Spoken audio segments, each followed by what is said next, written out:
You think you could survive one day in the Middle Ages? No electricity, no toilet, no ibuprofen, just you and a world built on cold stone, superstition, and fear. You wake up at dawn, not to an alarm clock, but to the clang of church bells and the stench of wet straw. Your bed is a pile of hay. Your blanket, a reused wool cloak crawling with lice. You stagger outside barefoot. The village reeks of smoke, sweat, and something you can't quite name, because the streets double as sewers. You need water, but there's no faucet. You need to eat, but breakfast is hard black bread and spoiled ale, and you're only 1 hour into the day. You haven't yet faced the whipping wind in the fields, the bone-deep hunger, the rats that outnumber people, or the doctor with a rusty knife and a bucket of leeches. Think you'll be fine? Think again, because this isn't a fairy tale. It's survival, and by nightfall, you'll wish you never left the 21st century. Welcome to the Middle Ages. Let me show you why you wouldn't last a day. It's still dark. You don't wake up because the sun is rising. You wake up because the cold has crept deep into your bones. There's no alarm, no mattress, no blanket, only the wind. Your bed is a pile of old straw, damp, scratchy, and no longer warm. You curl up tighter, but the cold is everywhere, in your toes, in your breath. Your breath turns to mist in the frozen air. Your fingers are stiff, and your back aches, not from sleeping too much, but from trying to stay still in the cold. There's no fire, no window glass to stop the wind, only the sound of it howling through the cracks in the wood, and the stillness of a room that never really warms up. You don't know what time it is, but it doesn't matter, because the cold woke you before the bell ever could.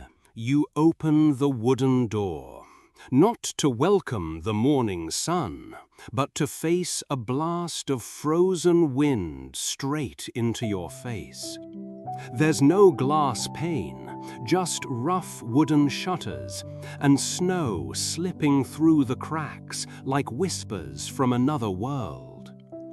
Outside, the entire village is blanketed in white. But this isn't the soft white of a postcard winter. This white is sharp. This white hurts. It slaps your skin, bites your nose, and makes your eyes water. Behind your hut, the pigsty crouches under a sagging roof. The ground is frozen, but the drains underneath it have begun to thaw, slowly releasing the sour stench of waste trapped since yesterday or longer. There's no clean winter air, only the bitter memory of rot. You have no coat, no scarf, no leather boots, only a heavy wool tunic soaked with cold, as if it were designed not to protect, but to endure. The wind snakes through the holes in your sleeves, creeps under your shirt, and settles inside your bones like an unwelcome guest who plans to stay. Your fingers stiffen, your lips crack, your breath fogs in the air like smoke from a dying fire. You try to move, but the wind resists, Not violently, but constantly, like an invisible hand pushing you back into your misery. There's no sound but the soft roar of the wind and the drip of melting snow from the eaves. The world feels silent, not peaceful, but stunned. Even the birds are gone. Even the dogs stay curled, defeated by the cold. You stand there in the doorway, caught between the white wind and the sewer breath of the earth. You can't decide whether to step forward or to stop breathing. This is the kind of winter morning that reminds you survival in medieval times wasn't about strength, it was about endurance. And today, it's only 4:15 a.m. The bread is from yesterday, black, dense, and now frozen like a brick. No butter, no knife, no warmth, just your stiff fingers breaking it apart with effort, splinters of crust scratching your teeth. Your drink? A cup of barley water, left from last night, slightly sour, so cold it stings the back of your throat like needles. You try to lift it with numb hands. You spill some, but no one looks, no one wipes. The room is silent, because in winter, even words feel like a waste of energy. Your breath fogs the air, but the cold still seeps in, not just through the cracks in the wooden walls, but into your clothes, into your bones, and even into your thoughts. You try to chew, but each bite feels like punishment. You try to swallow, but even that feels like work. The chill is everywhere, in your food, in your fingers, in your soul. This isn't breakfast, it's endurance, survival, a quiet ritual of pain shared by everyone at the table, without complaint, without comfort. And just when you think the worst part is hunger, the cold reminds you, pain has layers. Some bite your skin, others bite your spirit. You haven't even seen the sun yet, but your body is already trembling, like the last leaf left on a tree in the snow.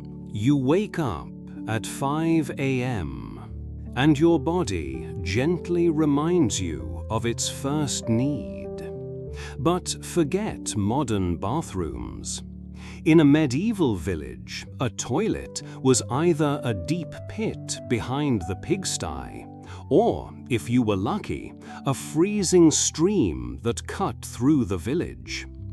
Every step into the cold was a battle. The muddy path was slick. The wind pierced through your threadbare layers. There was no toilet paper, no running water. Only ashes, dry leaves, or, if you were truly fortunate, a scrap of used cloth. Everything was exposed. No doors, no privacy, no pleasant smells. Whispers and awkward glances filled the air. It wasn't a moment of relief. It was a public ritual of survival. And the worst part? Those latrines weren't cleaned, just covered with a bit of dirt. The air always carried a thick scent of ammonia mixed with damp grass and frozen earth. You never imagined that simply relieving yourself could feel like wrestling both nature and your own dignity. In the 13th century, clean water wasn't a basic need. If you weren't a noble, bathing was a luxury, maybe twice a year if there was a special occasion, or if you were forced to attend church. On normal days, your body was wrapped in layers of dry sweat mixed with the scent of damp soil, old fur, and sometimes the stench of rotting animal carcasses from the nearby stalls. You tried to wash your face with ice-cold water scooped from a wooden barrel behind the house, but that only left your skin burning and itchy. Soap? No. Deodorant? Not a chance. Just crushed herbs, if you knew what to pick. There was no private space, no dry clothes, and if you were a woman, it was worse. There was no such thing as privacy, no comfort, just silence and discomfort layered under fabric. You think dirty is just a feeling until the smell of your own skin makes you dizzy. In medieval times, periods didn't come with a gentle name. There were no sanitary pads, no painkillers, no warm baths, no privacy. Just rags, washed and reused, and the lingering dampness that stayed with you for days. And that wasn't even the worst part. Many believed a woman was unclean during those days. You could be isolated, ignored, or worse, accused of witchcraft if you complained too much. Every step felt uncomfortable. Every day was a quiet battle. No soft chairs, no hot water, no one to talk to. And if you felt exhausted, moody, or deeply sad, no one called it a condition.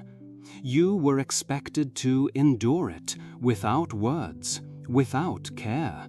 Just one more burden placed on your body, by time, by belief, by history.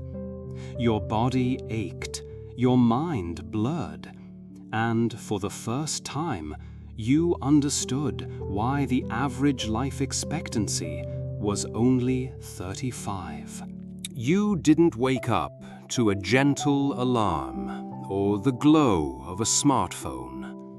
You woke up to the crow of roosters, the splash of rain leaking through your thatched roof, and the rough voice of your father telling you it was time. Time to get up. Time to work. At 5 a.m., your bare feet hit the cold, sticky mud. Your hands, still half asleep, gripped a splintered wooden hoe. There were no tractors, no fertilizer bags, no machines humming in the fields. Only you, the soil, and the endless rhythm of digging, planting, bending, and lifting. You didn't fertilize with chemicals. You fertilized with cow dung, carried on your back in woven baskets, trip after trip. No gloves, just skin against thorns, nails filled with dirt. The earth wasn't soft. It was cracked and dry, or wet and heavy, never in between. Your body learned pain like a second language. Lunch didn't mean a break. It meant maybe, just maybe, a chunk of stale barley bread or a bowl of thin, watery porridge, cold, tasteless, and eaten in silence beside a trickling stream. If you forgot your food, you drank water and waited until the sun went down. You didn't wear boots. Only nobles could afford them. You trudged through thorns and leeches with bare feet wrapped in cloth, if you were lucky. And just when you thought your body would collapse, the real work began, harvesting. Not with machines, but with a dull iron sickle, one stalk at a time. Sweat blurred your vision. Mosquitoes bit your arms, but no one stopped, because stopping meant falling behind. You once thought your office job was boring. You once complained about the air conditioning being too cold or the meetings too long. But try spending a single day as a medieval farmer, waking in the dark, aching by noon, starving by dusk. Then, and only then, does a chair with a backrest and a warm meal feel like unimaginable luxury. Farming wasn't a lifestyle, it was survival, day after day, year after year, until your body broke down and your children took your place. You weren't an artist. You were a tool, a pair of hands owned by your guild, working sun up to sun down, with no weekends, no choice, and barely any pay. You specialized in one thing, maybe shoes, maybe pots, maybe iron nails, and you did that one thing over and over, until your fingers ached and your eyesight blurred.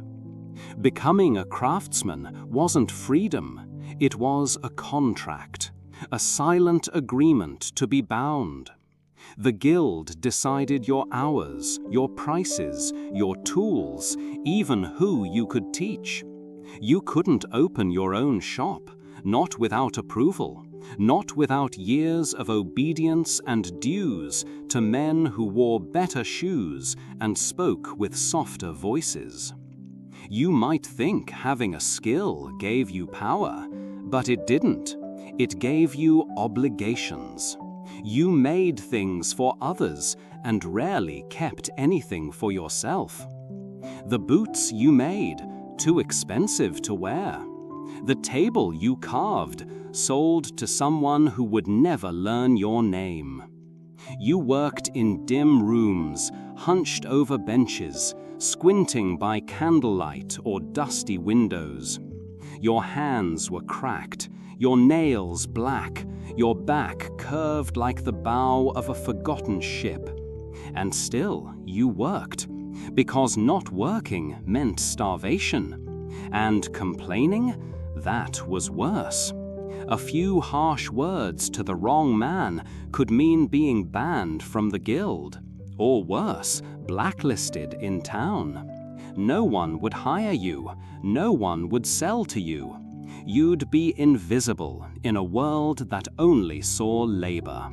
So you kept your head down. You whispered your dreams. You waited for some miracle.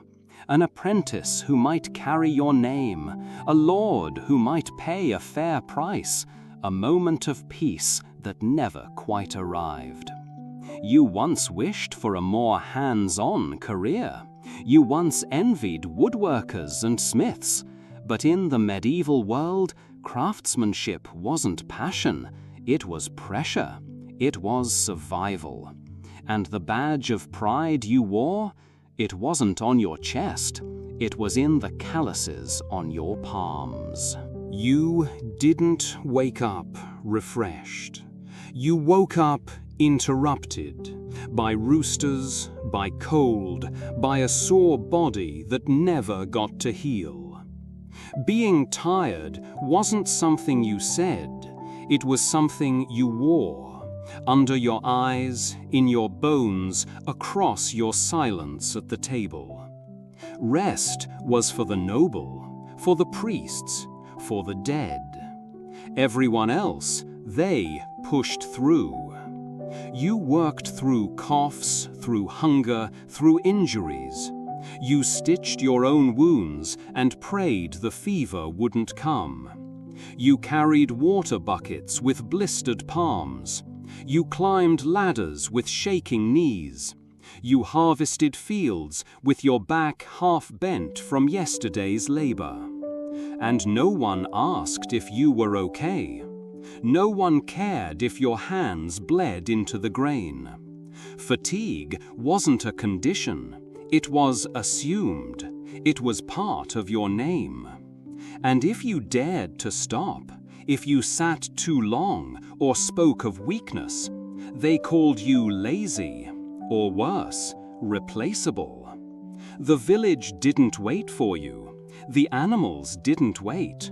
The winter didn't care. Even on your worst day, the world kept demanding. And so you moved. Slowly, maybe. Quietly. But you moved. Until one day, you didn't. Until one day, your tired body just stopped. And they would say, he worked hard. Not he suffered. Not he needed rest. Just he worked. That was the badge of honor. That was your reward. You once said you're burnt out after a long week. But back then, burnout wasn't a threat. It was destiny. And still, no one gave it a name. Because being tired wasn't an excuse. It was simply life. In medieval times, justice was not blind. It saw gold and bowed. If you were a noble and you broke the law, the punishment was never public. A fine, a bribe, a quiet pardon behind stone walls. One bag of coins, and no blood would stain your robe. But if you were poor, even if innocent, there was no mercy, no lawyer, no advocate, just the crack of a whip and the silence of the crowd. You could scream, you could cry, you could swear on every saint you knew, but the verdict was already written on your clothes, your skin, your hunger. Guilt was assumed. Defense was a luxury. The guards didn't ask questions. They followed orders, and pain did the talking. A noble's mistake was a rumor that faded by supper. A peasant's misstep, a memory etched in scars. When you entered the courtroom, if you got one at all, the scale wasn't tipped by truth. It was tipped by coins. And if you had none, then even your breath could be taxed. That was the law, not of fairness, but of fortune. You thought justice was a sword? In those days, it was a market stall. And innocence, if you couldn't afford it, was just another thing stolen by silence. You didn't need a black cat, or a broomstick, or even a spell. In the 14th century, all it took was one finger pointed at you. She's strange, and suddenly you were a witch. No trial, no evidence, just fear dressed as judgment. You were tied at the wrists, ankles bound with rope, carried to the edge of the river while the village watched. If you floated, guilty, a witch. The flames would be next. But if you sank, innocent, and yet you wouldn't be breathing to celebrate that truth. They called it a test of purity. But purity, it seemed, only rose from corpses. Children watched, mothers whispered prayers, fathers looked away. And you felt the cold wrap around your ankles like a curse. You wanted to scream, but they said witches cry too. You wanted to beg, but silence didn't save the last woman either. So you sank with your hands tied and your name already erased from grace. The water didn't care who was right. It only swallowed. And when the bubbles stopped rising, someone would nod. She was innocent. But the truth came too late. Justice in that age was not a scale. It was a stone, and you were dropped beneath it. In medieval times, justice was not blind. It saw gold and bowed. If you were a noble and you broke the law, the punishment was never public. A fine, a bribe, a quiet pardon behind stone walls. One bag of coins, and no blood would stain your robe. But if you were poor, even if innocent, there was no mercy, no lawyer, no advocate, just the crack of a whip and the silence of the crowd. You could scream, you could cry, you could swear on every saint you knew, but the verdict was already written on your clothes, your skin, your hunger. Guilt was assumed. Defense was a luxury. The guards didn't ask questions. They followed orders, and pain did the talking. A noble's mistake was a rumor that faded by supper. A peasant's misstep, a memory etched in scars. When you entered the courtroom, if you got one at all, the scale wasn't tipped by truth, it was tipped by coins. And if you had none, then even your breath could be taxed. That was the law, not of fairness, but of fortune. You thought justice was a sword? In those days, it was a market stall. And innocence, if you couldn't afford it, was just another thing stolen by silence. In medieval times, being born a girl meant being born with limits. You didn't go to school. You didn't learn to read. You never wrote your name. The Bible, only men read it aloud. The laws, you obeyed but never understood. Property, it belonged to your father, then your husband, and if he died, it passed to his brother. You were never in the will. You were never asked. You were never told.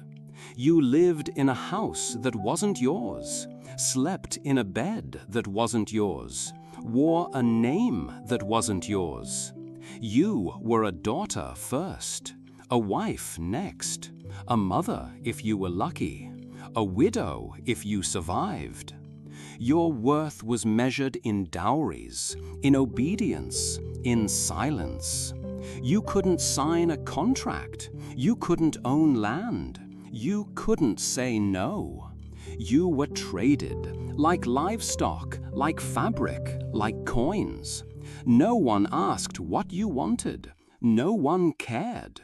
And if you dared to speak your mind, they called it madness. If you fought back, they called it witchcraft. If you cried too loud, they said you needed prayer. And still, the world told you it was your duty to serve, to submit, to disappear. You weren't seen as a person. You were a position, a possession, a placeholder. In medieval times, being a woman didn't mean less freedom. It meant no freedom at all. They say she had nothing, but it wasn't true. She had herself, until the world took that too. You didn't choose who to love. You weren't meant to. Love was not part of the story.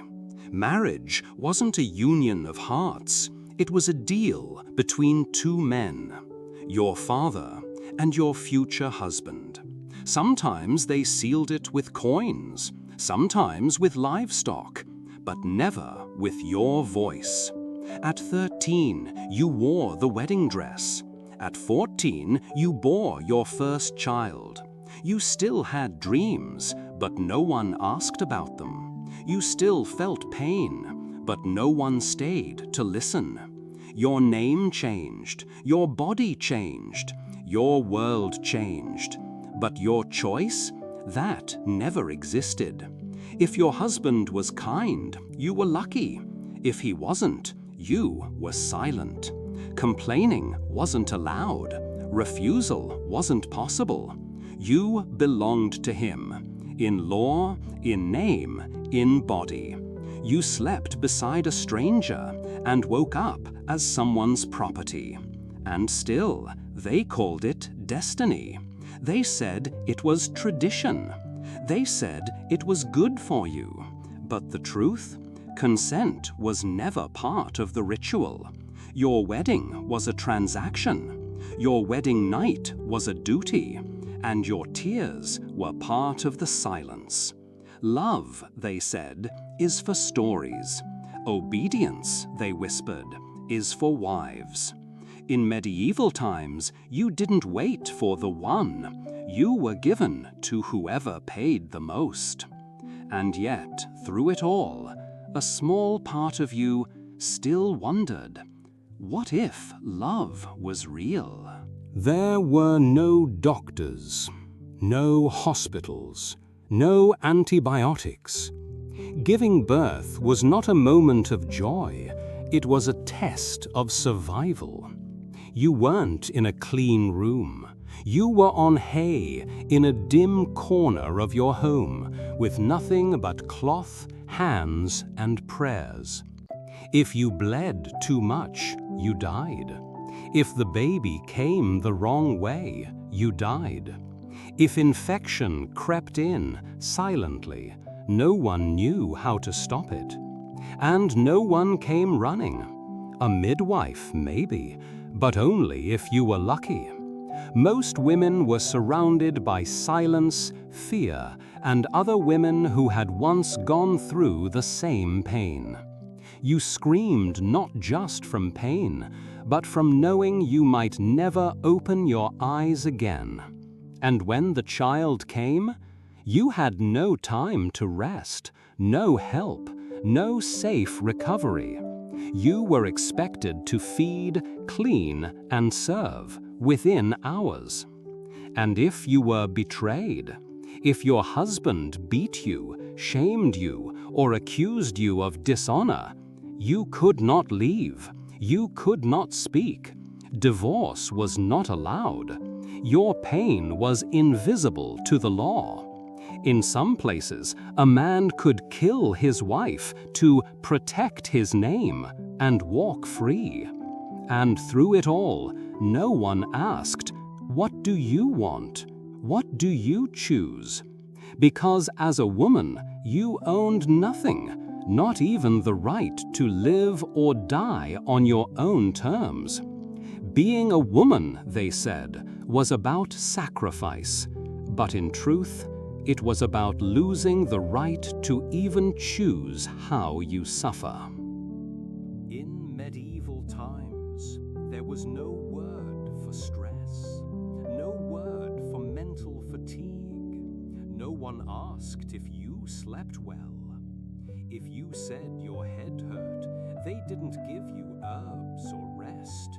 They gave you fear. You were told the devil had entered your thoughts, that your pain came not from within, but from something unholy.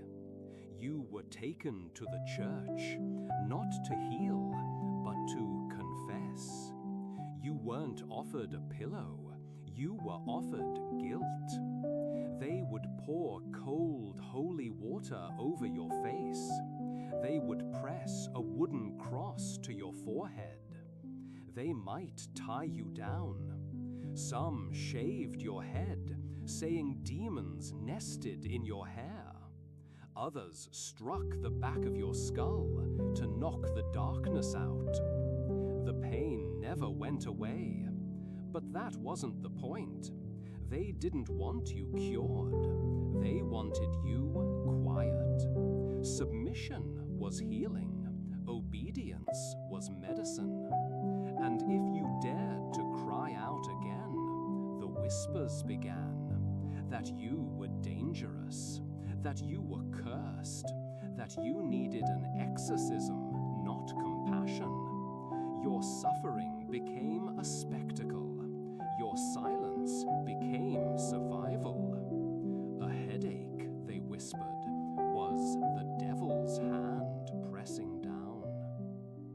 And so, you stopped speaking, you stopped asking.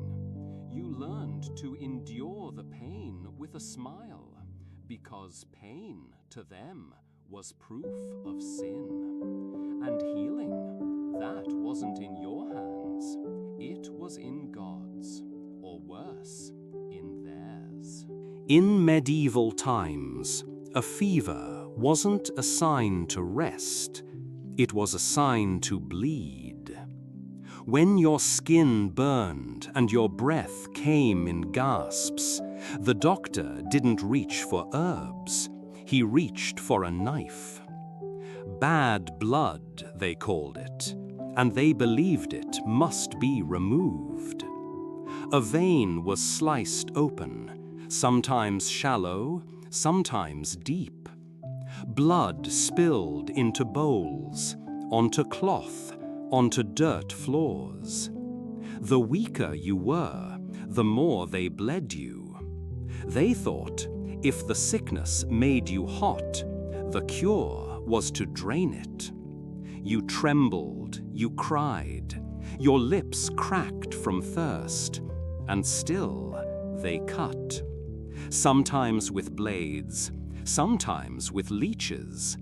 They called it balancing the humors, a beautiful word for a painful ritual.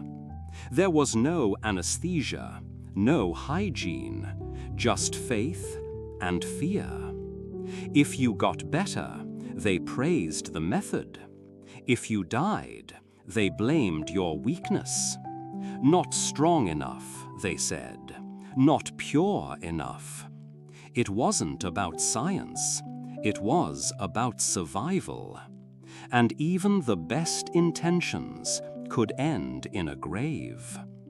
In those days, they whispered, a doctor could kill you faster than the disease itself. In medieval times, there were no antibiotics, no anesthesia, no understanding of bacteria. If your arm broke and swelled, they feared it would spread through your body. And so they offered a cure, a brutal one. You were tied down, a cloth stuffed in your mouth, a priest prayed at your side, and then a dull axe or rusty saw did its work. Bone cracked, flesh split, the air filled with the scent of blood and iron. There were no painkillers, no sterile tools, just screams and silence if you passed out. If the bleeding didn't kill you, infection might. But they believed removing the limb saved the soul. It wasn't about healing, it was about preventing decay, about removing the weak parts before they poisoned the whole. Children watched, families cried, and when the plague came, there was no cure for that either. Black boils, high fevers, death within days. You think COVID was terrifying? Try facing the Black Death without medicine, without hope, just prayer, fire, and the sound of your own heartbeat, slowing, fading, waiting for the end. In those days, survival wasn't promised. It was a gamble, and even the strongest could be lost for nothing. In the medieval village, breakfast wasn't eggs and bread. It was a thin gruel, barely warm, barely food, made from water fetched from the nearest well, a well that animals drank from, that rainwater muddied, that no one ever thought to boil. Bread, if you were lucky, but not the soft, fresh kind. It was black bread, heavy, coarse, made from rye or barley, often green with mold, but still eaten, because there was no choice. Fruits were for nobles, vegetables seasonal and scarce. Most meals looked the same, a gray bowl, a sour smell, and silence. Children didn't ask for more, they knew better. Adults ate quickly, not out of hunger, but out of fear that the food might turn before they finished. Diarrhea was common, worms were normal. Nobody called it food poisoning, they just called it life. If you got sick, you stayed in bed. If you got too weak to work, you starved. That was the rule. Every bite was a risk, a roll of the dice.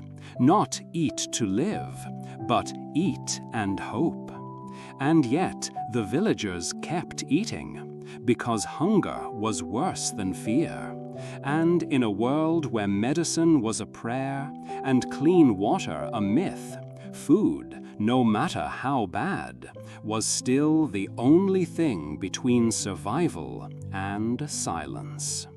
In medieval times, food didn't nourish, it tested you. In the castles of the wealthy, dinner looked different, but not safer. Meat was served at every meal, not fresh cuts, but salted slabs, aged in cold, damp cellars for weeks. The scent was strong, the texture chewy, often gray. But that wasn't the real danger. The nobles dined on plates and goblets made of pewter, an alloy that often contained lead. Yes, lead. A slow, silent poison. One that seeped into every warm stew, every cup of mulled wine. Over time, the symptoms came. Headaches, trembling hands, strange dreams, and sudden rages. But no one blamed the dishes. They blamed the stars, or witches, or sin. Lead poisoning they called divine punishment. Some nobles even wore their madness like a crown, proof of their closeness to heaven. In a world without science, sickness wasn't cause and effect. It was mystery. It was fate.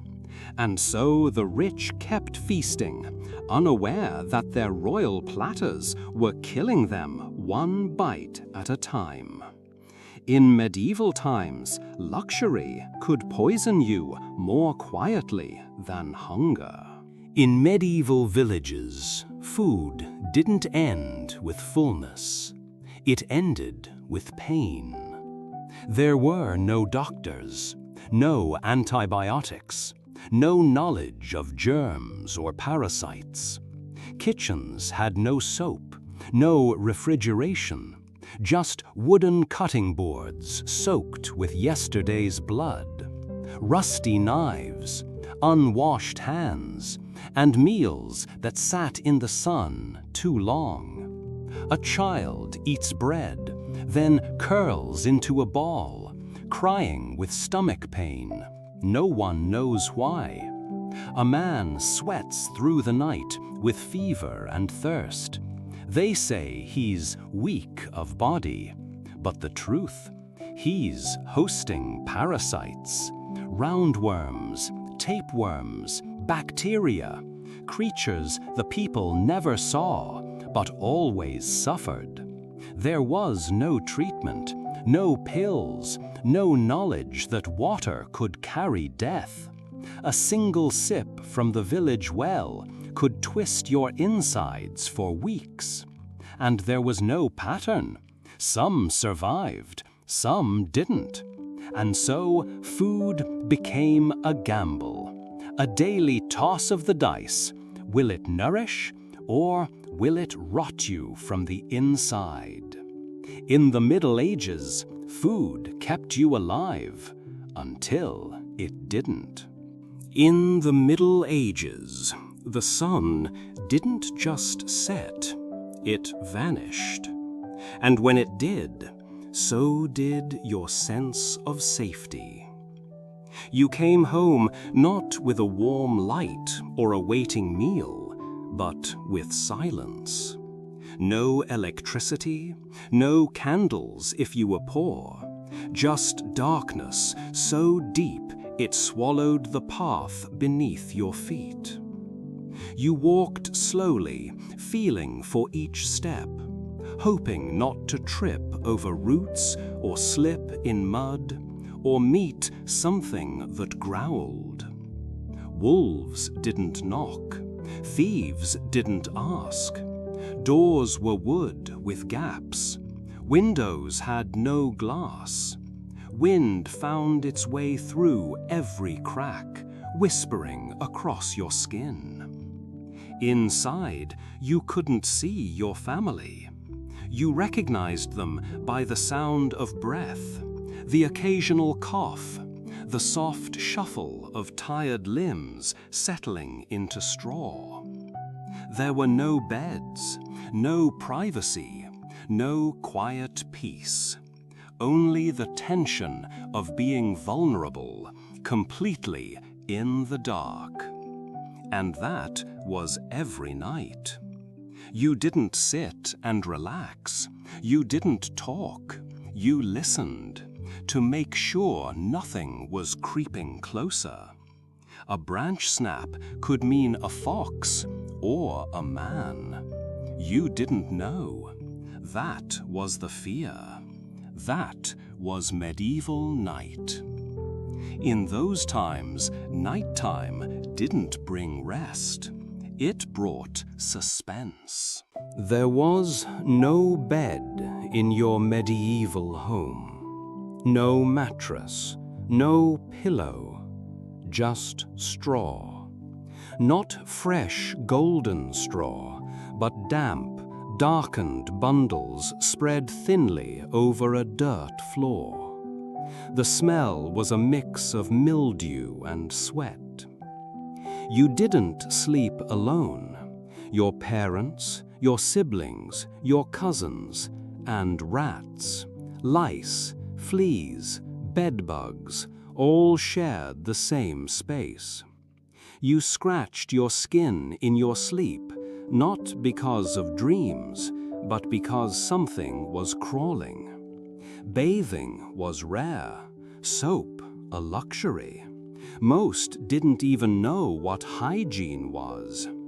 You lay in your clothes, still muddy, still damp from the day's labor. You turned your head and met a mouse. You shifted and felt straw sticking to your back. No sheets, no warmth, just a quiet war between your body and the tiny invaders nesting around you. The squeaks, the scratching, the rustling in the night. It wasn't haunted, it was real.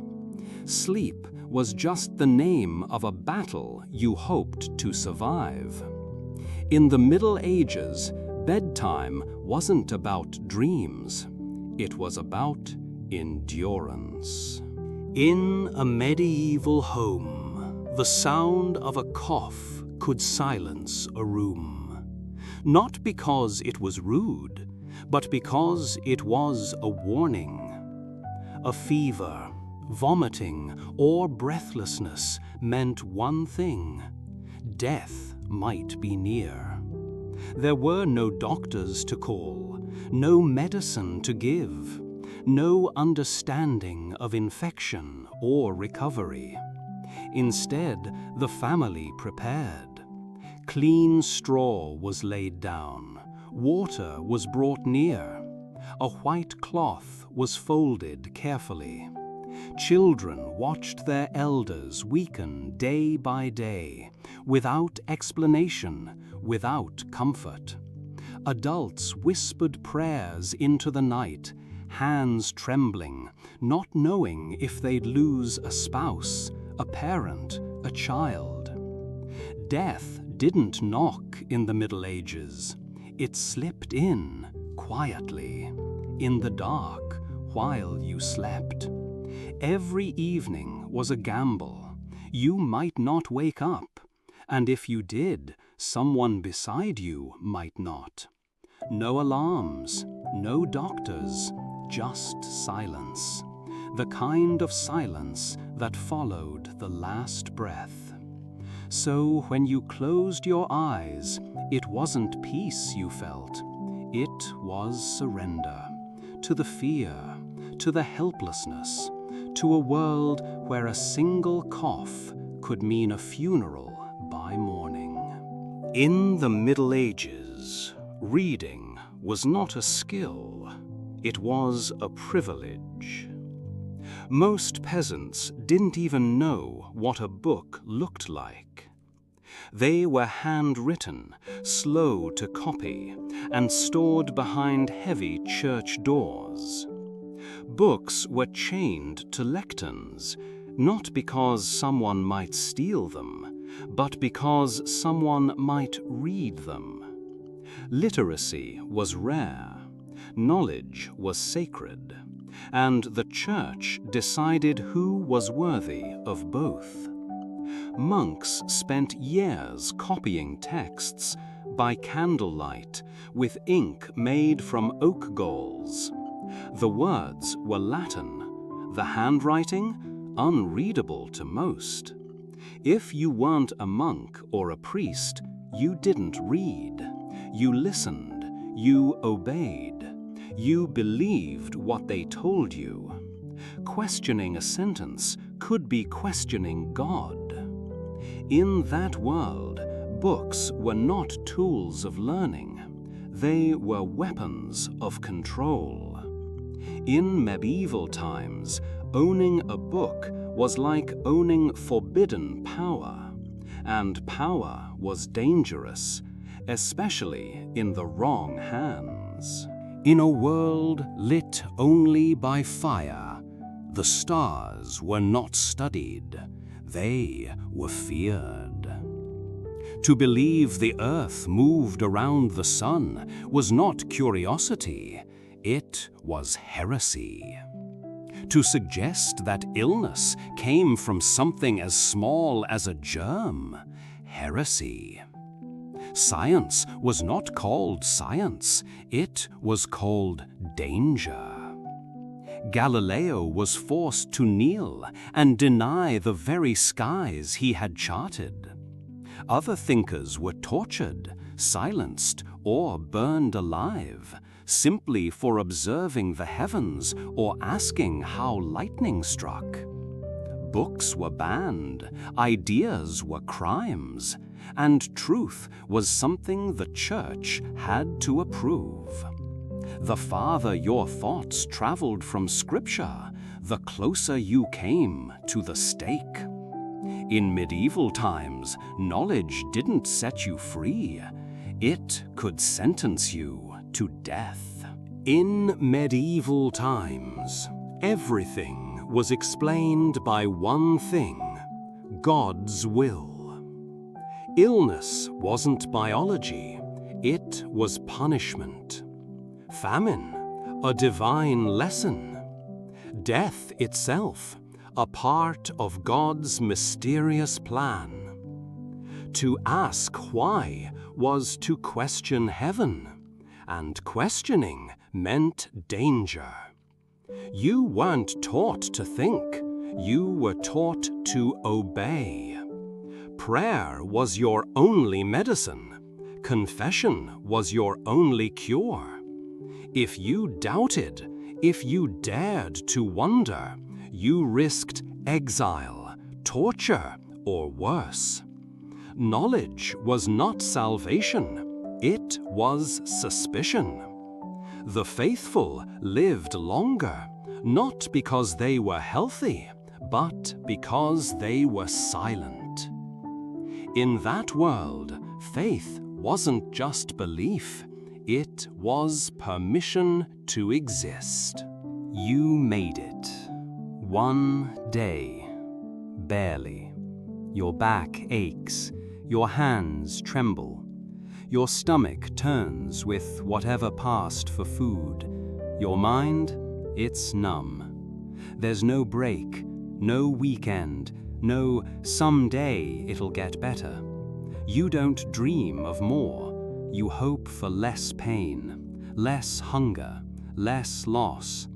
You look up, not for inspiration, but to see if the rain will ruin tomorrow's crops.